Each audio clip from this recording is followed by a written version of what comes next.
Welcome to episode 45 of your CYSA Plus Prepcast. In today's episode, we explore the concept of threat intelligence confidence levels, an essential analytical skill that allows cybersecurity professionals to assess how reliable a piece of threat data is before using it to drive response or remediation. Not all intelligence is created equal, and understanding how to evaluate the credibility, accuracy, and relevance of a threat report ensures you make smarter decisions under pressure. This skill also plays a significant role in passing the CYSA Plus exam, as questions will test your ability to distinguish between actionable intelligence and speculative or unreliable input. Let's begin by clearly defining what we mean by threat intelligence. Confidence levels. Confidence levels are ratings analysts assign to pieces of intelligence to represent how trustworthy and accurate they believe that information is. These levels influence how and when that intelligence is used. For instance, a high-confident threat indicator may trigger immediate blocking or response, while a low-confident indicator might be monitored or set aside for further investigation. Confidence levels are critical to minimizing false positives, reducing wasted effort, and prioritizing security actions based on data quality. High-confidence intelligence generally comes from verified sources, direct observation, or correlation with multiple independent and reliable sources. For example, if a government agency issues a threat bulletin containing an IP address observed during a live ransomware attack and several private sector vendors confirm its activity, analysts consider that intelligence high confidence. High confidence intelligence often includes specific context, such as what system was targeted, what malware was used, or how attackers accessed the environment. On the exam, expect to identify which types of data qualify as high confidence and when to take immediate action based on their presence. Medium confident intelligence usually includes information that appears credible but is either incomplete or only partially verified. It may come from reputable open-source feeds or internal logs that suggest suspicious behavior without confirming the attack. In such cases, analysts may monitor affected systems more closely, cross-record additional sources, or deploy temporary controls. Medium-confident intelligence is useful but should not be the sole basis for aggressive countermeasures. On the CYSA Plus exam, you may be presented with a scenario where a medium confidence alert requires interpretation and prioritization alongside other indicators.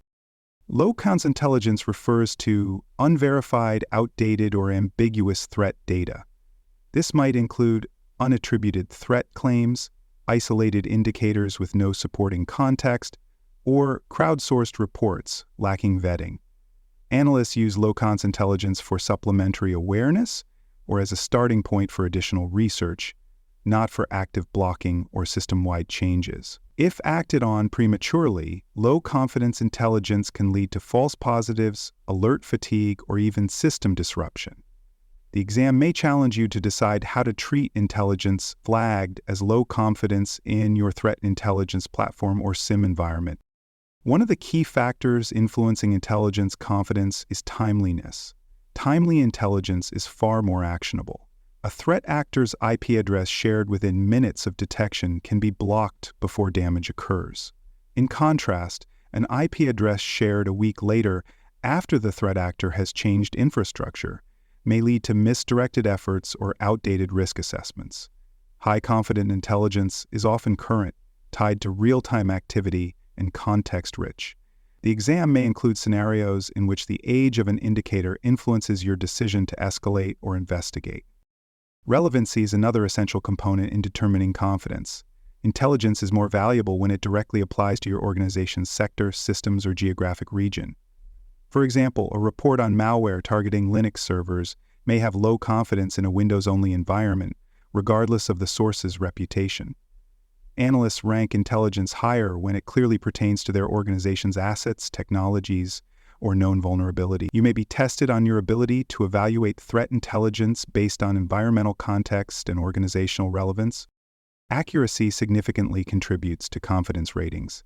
If an indicator has been corroborated by multiple trusted sources or confirmed through internal observation, it earns a higher rating. When discrepancies exist or the data conflicts with observed behavior, confidence decreases. For example, a hash labeled as malware in one report but verified as legitimate in another calls for caution. Analysts assess the reliability of the intelligence source, the history of accurate reporting, and whether the current indicator has led to verifiable activity. Expect CYSA Plus questions that require you to weigh source accuracy and how it affects incident response. To support their confidence assessments, analysts often cross-reference circle intelligence from multiple platforms. These include open source intelligence, OSINT, commercial vendor feeds, governmental agencies, and peer organizations. When several trusted sources independently confirm an indicator's presence in real-world attacks, confidence increases. This is especially important when dealing with unknown file hashes, new domains, or evolving TTPs. You'll likely encounter exam questions that ask how to validate intelligence using external sources, or what role cross-referencing plays in strengthening confidence. Misleading intelligence or false positives can drain security resources and undermine trust in threat feeds. If organizations act on low-profit indicators without proper vetting, they risk blocking legitimate traffic or causing system disruptions. Proper assessment of confidence levels prevents unnecessary disruption and keeps the focus on verified, high-priority threats. The CYSA Plus exam may present alerts that require you to distinguish between credible and questionable intelligence, especially under time pressure or when facing multiple indicators simultaneously. For more cyber-related content and books, please check out cyberauthor.me. Also, there are more security courses on cybersecurity and more at baremetalcyber.com. In the first half of this episode, we established how analysts determine the reliability of threat intelligence by evaluating its source, timeliness, relevance, and accuracy. Now, let's explore how confidence levels are used in real-world operations and reporting, how structured frameworks improve consistency in evaluation, and how analysts refine confidence assessments over time through collaboration and critical thinking. These concepts are central to any functional threat intelligence program and are essential knowledge for your success on the CYSA Plus exam. One way analysts embed confidence levels into day-to-day workflows is by including them directly in threat reports, incident documentation, and SIM dashboards. When an alert is generated based on a suspicious IP address, file hash, or domain, analysts use metadata to display whether that information is considered high, medium, or low confidence. This helps response teams prioritize their time and efforts. For example, if two alerts arrive simultaneously, one with high confidence from a trusted partner and another with low confidence from an anonymous feed, the high confident alert takes precedence. The CYSA Plus exam may include decision-making scenarios where confidence metadata influences incident triage.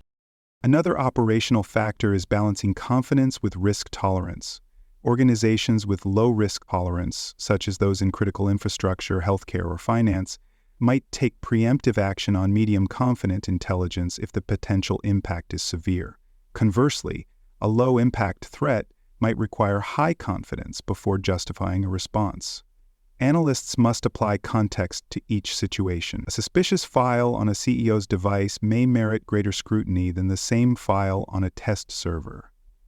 On the exam, expect to determine whether intelligence justifies action, especially when confidence and impact levels differ.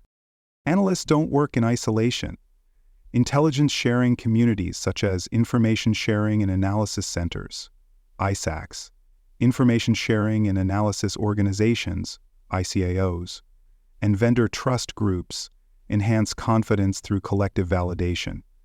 In these forums, analysts discuss emerging threats, compare indicators, and provide feedback on the effectiveness of observed intelligence. When multiple organizations report similar findings or validate shared indicators, confidence levels increase. You may encounter CYSA Plus questions that test your understanding of how collaboration strengthens the reliability of intelligence. To ensure consistency in evaluation, many organizations adopt structured confidence frameworks. Two common models are the Admiralty Code and the Traffic Light Protocol. The Admiralty Code separates intelligence into two scales: source reliability and information credibility. Each is assigned a rating to communicate whether the intelligence is both credible and derived from a trustworthy source. The traffic light protocol classifies information based on how widely it can be shared. Although it does not directly rate confidence, it helps analysts manage trust and protect sensitive intelligence. Familiarity with both is useful for exam questions involving information classification or communication standards. Thorough documentation plays a crucial role in confidence rating workflows. Analysts keep records of where intelligence originated, how it was validated, what evidence supports it, and why it was rated at a particular confidence level. These logs provide traceability for incident reviews, audit requirements, or process refinement. Clear documentation helps future analysts understand past decisions and supports transparency when reporting to leadership or external partners. CYSA Plus questions may present intelligence summaries and ask you to identify whether the documentation supports the assigned confidence level. Continuous training is essential for maintaining effective intelligence evaluation skills. Analysts practice source verification, cross-referencing, and bias recognition through real-world cases and tabletop exercises. They learn how to identify red flags, such as indicators with no supporting evidence, untrustworthy distribution channels, or contradictory reporting. This training sharpens their judgment and allows them to rapidly assign appropriate confidence levels under pressure. The exam may test your understanding of common verification techniques or ask how to train junior analysts in evaluating intelligence quality. Feedback loops are another key component in refining threat intelligence assessments. Analysts routinely receive input from detection teams, incident responders, and system administrators about the effectiveness of threat indicators. For example, if a medium confident domain indicator repeatedly triggers false positives, analysts may downgrade its rating or remove it from detection feeds. Conversely, if an unverified indicator turns out to be part of a confirmed breach, confidence may be revised upward. This feedback ensures intelligence remains accurate, actionable, and properly prioritized. The exam may include questions about adjusting confidence levels based on feedback or detection outcome. Even low-confident intelligence has value when managed properly. Instead of discarding it outright, analysts flag it for future monitoring or correlate it with new data. Over time, patterns may emerge that elevate its credibility. For instance, a previously unverified IP address may reappear in multiple threat reports, increasing its confidence level. Analysts track these changes over time, refining the intelligence lifecycle. You may be asked on the exam how to handle recurring but unverified indicators, or when to escalate low-confidence intelligence for further analysis. Analysts must also be aware of bias, misinformation, and deception tactics when evaluating threat intelligence. Adversaries may plant false indicators in open-source channels or generate misleading signals to distract defenders. Confirmation bias, where analysts favor familiar or expected conclusions, can also distort confidence ratings. To maintain objectivity, analysts use structured analytical techniques, critical questioning, and diverse information sources. This improves both the accuracy of confidence assessments and the integrity of security operations. Expect exam questions that test your ability to identify and manage analytical bias. Confidence level management is never static. As new reports emerge, additional telemetry becomes available, or internal detection validates activity, analysts reassess and update confidence ratings. This ensures intelligence stays current and aligned with reality. Automated threat intelligence platforms assist in this process, updating reputation scores, source reliability, and context tags in real time. Analysts still make the final judgment, especially when intelligence affects critical systems. The CYSA Plus exam may require you to decide when and how to revise confidence ratings based on evolving intelligence. The direction NGIFS has been building.